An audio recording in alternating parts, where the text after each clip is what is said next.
Welcome to Prime Training. Today we're going to go over entering student information into Prime. Make sure you go to the Students module. You're going to click on the Add button to add a blank student record. From within the Personal tab, you're going to go ahead and enter in any of the information for that student that you want to save. For photo options, you can just use the checkbox if the child is allowed to be photographed, or if you want to get more granular, you can choose the options in the photo options window. Click on Save when you're done. If you want this student's information to publish in the class directory, meaning their name and birthday, then select the Publish in Directory checkbox. Once you're done with that, click Save. In Prime, to link students and sponsors together, what you're going to do is click on the Add button in the Sponsor section, find the sponsor, and double-click them to add them in, or you can select their name and click Add. Once you're done, go ahead and click Cancel to close that window, and you can see all three sponsors are now linked to that student.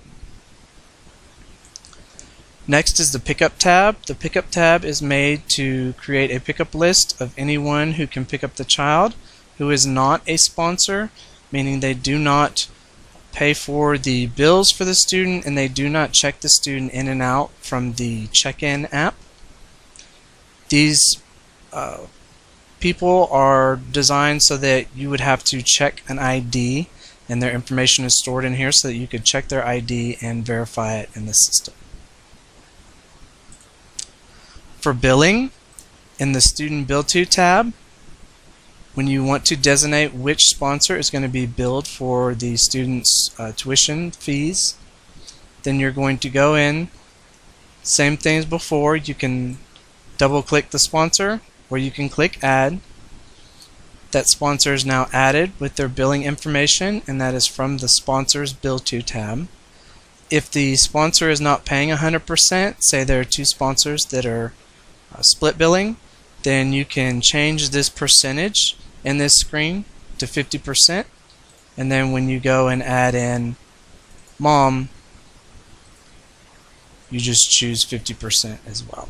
And that way two separate invoices will be created, one to mom, one to dad, and each is 50% of the total fees for that student. In the Rate Info tab, you're going to select which days the student attends the facility. If you're in Ohio, for PWeb, you're going to mark whether they are a full-time or a part-time student. In Prime, class rates are where tuition default to. So once a student is added to a class, they will pick up the class rate for their rate type. If that is not the case and this student is going to have a different rate, then override the class rate, put in what rate it is, and then choose a rate type. If this student is daily, for daily billing there's an extra option called Honor Attendance that allows you to generate invoices and only charge parents for the days that the student actually attends instead of the days that they're scheduled to attend. Once you're done, click on the Save button. Under Charges, in Invoice Charges, you're going to add in reoccurring charges. For one example would be the second sibling discount. In this case, I'm going to give a 5% discount. I can do a flat fee or percentage fee, or I can do a flat discount or percentage discount. If I were to choose flat discount, then that would mean I'm giving them a $5 discount for the second sibling. In this case, I'm doing percentage, so I choose 5%. And then I can choose which account I want that discount to be saved in so that I can track my discounts. Click on Update. With that record selected, now I need to choose which frequency that discount is going to happen. In this case, second sibling discount is done on every invoice that is generated in the system for this student, so I'm going to select every invoice. If I wanted something different, I can do weekly and do one of the days of the week. Monthly, I can do one of the days of the month, and yearly, I can choose a specific day each year that discount is going to happen. Once you're done, click on Save. In the Medical tab, I'm going to enter in medical information for the student. When I'm done, click Save. In the Allergies tab, I'm going to mark allergies, medications, or dietary restrictions. The one cool thing about this tab is when I add in an allergy record, I can also upload a file, like a digital scanned image of anything that I need to that associates with that record. So like with medications, I could scan in a prescription or doctor's instructions. For shots, I can attach a shot record and view that shot record. Next due is when I can put the date that I expect a updated shot record, the next date that I expect an updated shot record for that child. Under shots, I can choose status as a free-form field. I can put where they're at in this series of shots. I can put if they've completed those, or if whatever reason this student does not get this shot, I can put NA. For receive date, I put the date that the student last received the shot. And then for the due date, I can put when I expect that that student needs to have that shot again. I can mark the shot as received. And everything in here, once you put it in, it automatically saves.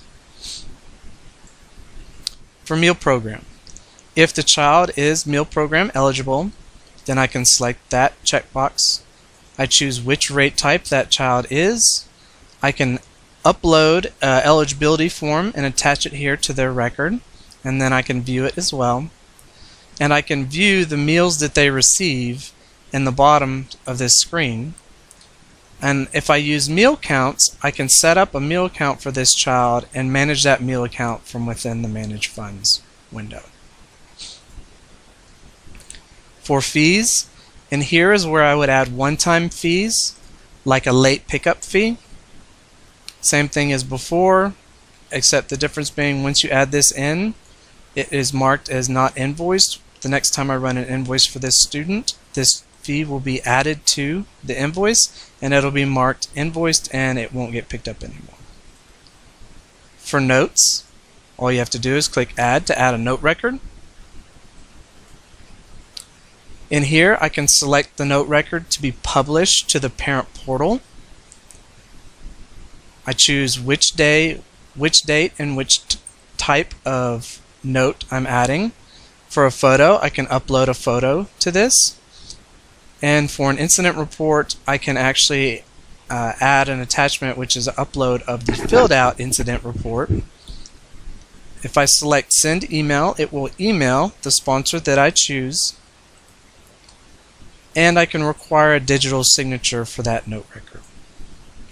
Once I do that, it will send an email, and then as you can see, I've sent it and I have not gotten a signature on that note record just yet.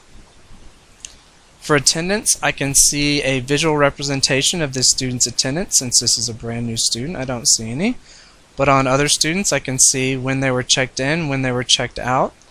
If they're not scheduled to attend on certain days, it will go red to let me know that that student was not scheduled for that day, and it'll be blue if they check in and out inside their scheduled time. This is a visual representation of the Clock Times tab. In the Clock Times tab, I can actually see each individual clock in and out. If I need to, I can go into that particular record and I can double click it to change it. Change the sponsor who checked them in or out, change the date and time, or whether it was a check-in or a check-out. I can also select a record, click on Delete to delete that record, and I can click Add to add a time record. In the Forms tab is where you'll see any forms that are filed in the system for that student. They will be saved underneath the student record. And at the very top you can see the student's name, the classes that they are on the roster for, and then you can choose Change to add a photo to this student, or Remove if you want to remove a photo from the student record. Also in this screen, if you select the student, you can check them in or check them out from the student list.